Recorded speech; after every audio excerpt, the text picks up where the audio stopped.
Yo yo yo yo yo yo, halo halo halo halo, kembali lagi dengan Forhes. Apa kabarnya teman-teman semua? Semoga dalam keadaan yang baik, sehat, tanpa kurang satu apapun, dan semua kebutuhannya bisa tercukupi ya.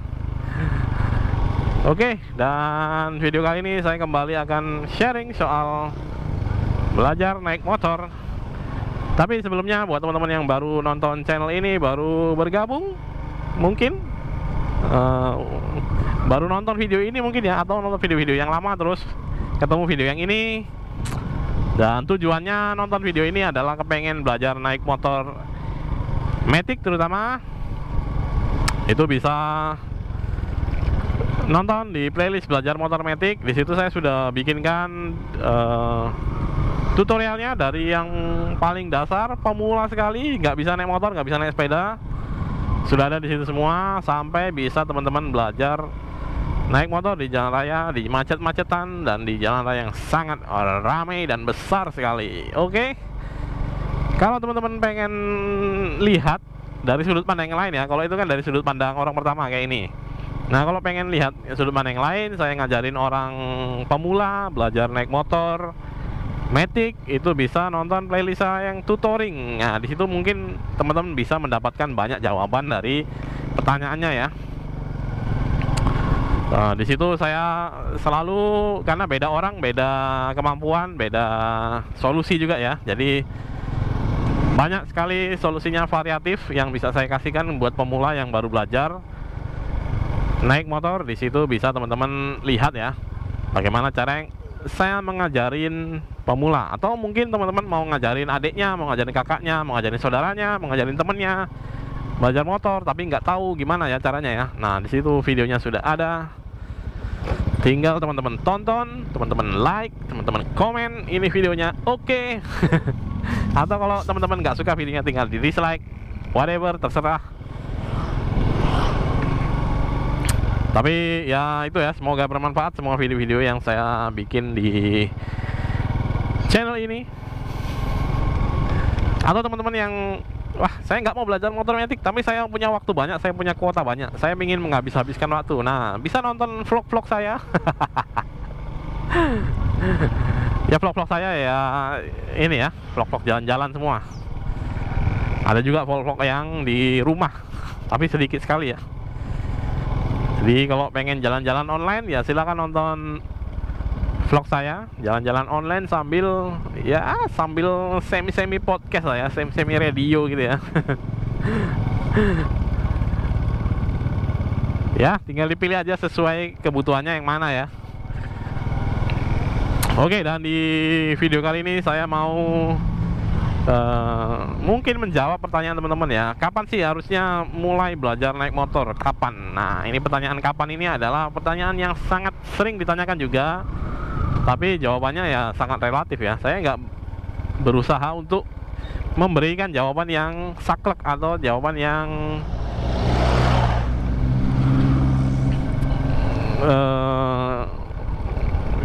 apa ya itu ya, istilahnya yang terlalu kaku jadinya ya. Kalau saya bilang, wah, belajar motor itu harusnya waktu kamu sudah cukup umur. Nah, nggak juga ya sebetulnya. Saya ada bikin video dulu di Hambalang, di desa Hambalang sana. Itu anak-anak SMP juga sudah naik motor, karena ya kebutuhan, balik lagi ke kebutuhannya ya. Dia naik motor karena sekolahannya cukup jauh, terus angkot juga ya dirasa sedikit mungkin ya, nggak terlalu banyak angkotnya. Dan kalau semua anak sekolah itu naik angkot, angkotnya penuh. Kalau mau berangkat dia bakalan telat gitu. Atau misalnya juga ya dia ada motor aja ya di rumahnya, pengen berhemat, jadi ya tinggal naik motor dengan adiknya, dengan kakaknya misalnya, seperti itu. Jadi bisa hemat ongkos untuk 2-3 orang. Oke, jadi kapan sih harusnya belajar naik motor? Ya sebetulnya sih relatif ya, beda-beda orang, beda kondisi fisiknya. Yang pertama itu kondisi mentalnya, yang kedua, terus kemudian ya beda kebutuhannya juga. Jadi kalau misalnya saya dulu itu waktu belajar itu pertama kali itu waktu SMP kelas 1. Iya, SMP kelas 1 kelas 2 lah, saya lupa tepatnya. Jadi waktu saya belajar itu fisik saya nggak terlalu tinggi ya, nggak terlalu tinggi, terus badannya kecil, kurus gitu ya. Kecil, kurus, nggak bertenaga, kurang jajan, kebanyakan ngejar layangan. Jadi ketika itu saya belajar terus jatuh karena waktu mau belok gitu ya, mau nyebrang sana belok, ternyata kakinya nggak napak, terus jatuh, motornya ngerebah gitu ya, motornya jatuh kecelakaan tunggal lah dibilang. Jadi setelah itu kemudian saya ya trauma lah.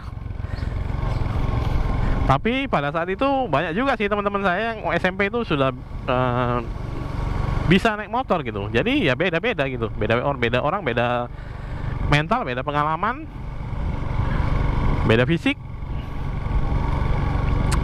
Tapi kalau sepengetahuan saya sih, kalau di zaman sekarang ya, apalagi keluar motor metik yang lebih mudah dikendarai itu, kayaknya zaman sekarang sih anak-anak SMP juga udah belajar sih. Nah itu ya,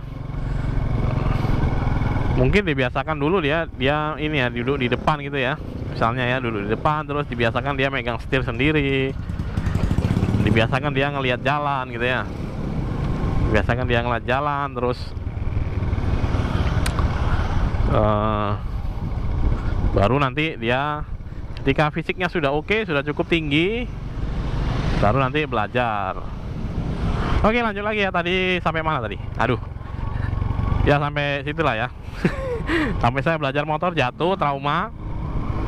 Terus ya, yang untuk pemula sih ya saran saya sih, kalau udah SMP ya, udah bisa belajar untuk misalnya nyoba-nyoba ya, misalnya ya, kalau ada motornya, atau kalau masih sama orang tua, berarti motor orang tuanya. Waktu dipakai di rumah, bisa kamu coba untuk belajar berdiriin dulu. Belajar berdiriin dulu motornya. Apakah kakimu napak atau enggak ya? Ataukah nyalimu cukup? Misalnya sih, kalau nyali cukup itu ngelihat temennya ya, ngelihat temennya, wah temennya pendek juga. Wow. Nah ya, misalnya temennya pendek juga, tapi udah bisa, udah lincah, udah jago. Nah, terus dia merasa tertantang. Nah, itu biasanya mentalnya lebih kuat daripada yang nggak ada contoh seperti itu ya. Misalnya ya, dia belajar sendiri, yang bisa ya kakaknya yang udah besar, atau temennya yang udah tinggi gitu ya. Ya kalau misalnya temanmu ada yang ya badannya nggak jauh beda dengan kamu, misalnya seperti itu ya, nah itu bisa jadi menambah kuat mentalmu untuk belajar sendiri. Jadi ya itu, belajar dulu untuk duduk di atas motor, terus kemudian kamu berdirikan. Misalnya motornya diparkirnya pakai standar samping ini ya, nah coba kamu berdirikan gitu dengan menggunakan kaki sendiri. Kalau motor-motor metik zaman sekarang kan dia nggak terlalu tinggi ya, cukup ceper, cukup pendek lah ya. Nah itu bisa dicoba dulu seperti itu. Nah kalau udah, nah itu seperti itu, anak itu kecil, kurus, tapi dia sudah bisa bonceng 3 dengan teman-temannya. Nah itu teman-temannya pasti bakalan mikirnya, wah ini aja bisa kok, badannya sama kecilnya gitu, pasti saya juga bisa dong. Oke ya, jadi kalau usia tertentu saya nggak bisa bilang ya, tapi ya SMP itu seharusnya sih pergaulannya sudah beda ya dengan SD ya. Kalau SD masih naik sepeda mungkin. Nah kalau SMP itu biasanya sudah ada yang bisa naik motor, misalnya temennya. Nah kalau SMA rata-rata sih udah banyak ya, harusnya yang udah bisa ya, apalagi zaman sekarang. SMA harusnya udah lebih banyak lagi yang bisa. Terus biasanya juga di SMA sendiri pertumbuhannya tingginya udah oke sih. Saya juga dulu ketika SMP itu pendek, nah ketika udah mau lulus, nah itu udah tingginya udah tambah tinggi karena sering main bola ya, lebih sering main bola daripada sering belajar.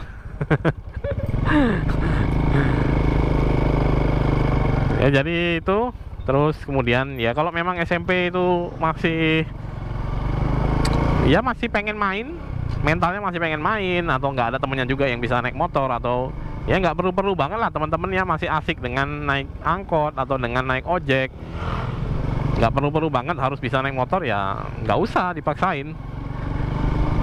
Kecuali ya itu tadi seperti saya bilang, kebutuhannya seperti apa. Ini juga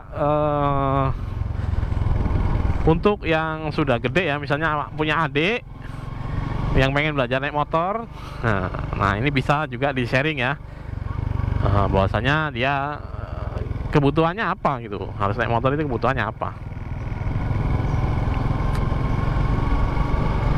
Nah ini itu masih SMP juga itu. Celananya masih warna biru, dia masih SMP tapi udah bisa naik motor ya. Jadi ya itu tergantung kebutuhannya orang. Kalau di sini kan nggak ada, kayaknya sih dari tadi saya lihat sih nggak ada angkot sih ke sini, atau jarang-jarang angkotnya ke sini ya. Jadi makanya kalau di sini mungkin naik motor itu jadi salah satu kebutuhan. Jadi ya tergantung sih. Kalau masalah kapan belajarnya ya kapan fisikmu siap, kapan mentalmu siap, mulai belajar.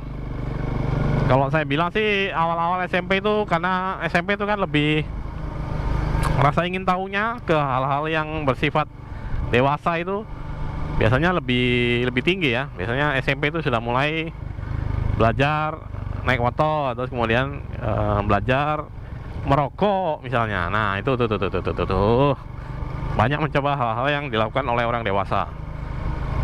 Terus ya belajar bandel biasanya itu dimulai waktu SMP biasanya. Kalau SD itu biasanya masih imut-imut gitu ya. Nongkrongnya masih di tukang pop ice gitu ya. Nah kalau SMP kan sudah mulai beda, itu pergaulannya sudah mulai beda. Nongkrongnya sudah mungkin sudah di warteg atau di warkop ya.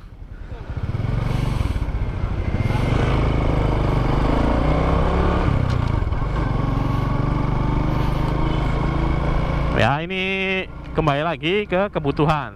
Jadi kalau kamu butuh, nggak tinggi-tinggi banget juga, yang penting kamu berani mentalnya ya.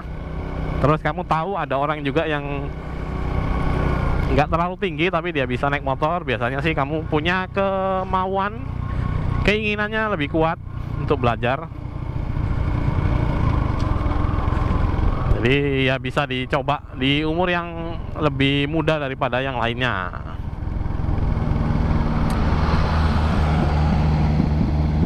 Atau kalau kamu memang kebutuhannya ya waktu SMA kamu pengen kuliah di mana gitu yang agak jauhan dikit,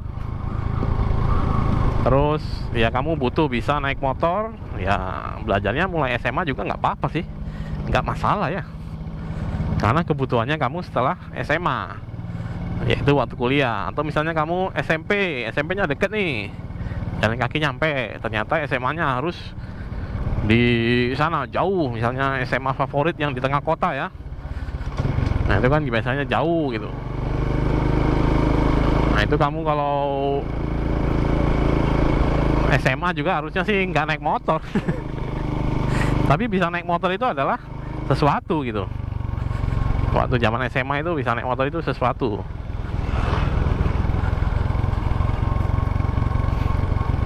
Ya kalau kamu misalnya SMA-nya jauh gitu, ya udah. Ya berarti kamu uang jajannya ditabung buat membayar ojek online. Karena SMA kan belum ada SIM-nya.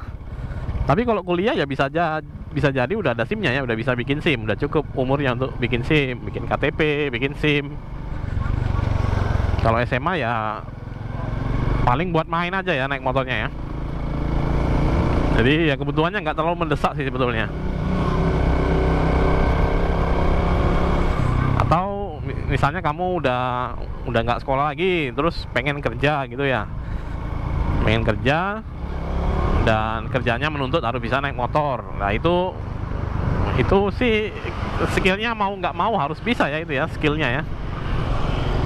Jadi ya tergantung, ketika kebutuhanmu itu datangnya di umur segitu, ya belajarnya di umur segitu juga nggak masalah sih sebetulnya. Atau misalnya kamu sudah berkeluarga, sudah ibu-ibu misalnya ya, pengen nganterin anak sekolah, ya nggak apa-apa. Kebutuhannya di umur segitu, ya belajarnya di umur segitu, ya nggak apa-apa sih, nggak masalah, tidak masalah. Jadi ya disesuaikan dengan kebutuhan aja ya kalau saya bilang ya. Tapi kalau kamu yang masih muda-muda, ya saran saya sih mulai SMP lah. Karena SD itu mentalnya juga masih mental ya belum teruji lah, belum terasah. Kalau kamu SD dikompas orang pasti kamu kasih itu uangnya. Kalau SMP mungkin ya dikompas orang, ya kamu bisa ngadu ke siapa? Ngadu ke abang-abangan, ngadu ke siapa ya? Nah itu bedanya mentalnya di situ. Nah ketika SMA misalnya badannya udah besar ya, kamu dipalak orang, ya bisa jadi orangnya kamu pukulin.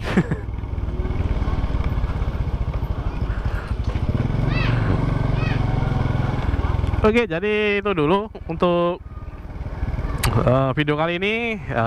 Di umur berapa sih harusnya belajar naik motor? Ya itu tergantung kebutuhan. Nah, lagi-lagi sesuai kebutuhan, nggak ada yang salah kalau kamu belajarnya